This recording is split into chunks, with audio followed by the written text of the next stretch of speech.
اولاد کو دینی تعلیم دینا۔ چنانچہ ماں باپ اپنی اولاد کو دینی تعلیم سے زیادہ بہتر کوئی گفٹ نہیں دے سکتے ہیں۔ اس لیے ماں باپ پر ضروری ہے کہ اپنی اولاد کو ہمیشہ اچھے طریقے سے دینی تعلیم دیتے رہیں اور اولاد کو تنبیہ بھی کرتے رہیں۔ اولاد کو تنبیہ کرنا 2.25 کلو کھجور یا کشمش یا گندم صدقہ کرنے سے یہ زیادہ بہتر فقہا لکھتے ہیں۔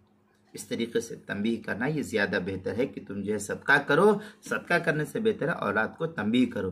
چنانچہ ترمذی شریف کی روایت ہے عن جابر بن سمرہ رضی اللہ تعالیٰ عنہ قال قال رسول اللہ صلی اللہ علیہ وسلم لأن يؤدب الرجل ولده خیر من ان يتصدق بصاع۔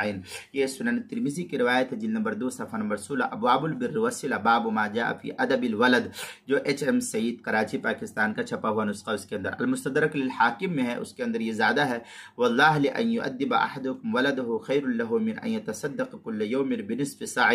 کتاب الادب فصل تعدیب الاولاد، المستدرک للحاکم کی کتاب الادب فضل تعدیب الاولاد، جلد نمبر 5 صفحہ نمبر 373، رقم حدیث نمبر 7754، جو دار المعرفہ بیروت کا چھپا ہوا نسخہ، اس کے اندر نماز کے مسائل کا انسائکلوپیڈیا، جلد نمبر 1 صفحہ نمبر 198، حروف تہجی الف عنوان ہے اولاد کو دینی تعلیم دینا، اس کے تحت جو اس کو نقل کیا گیا ہے۔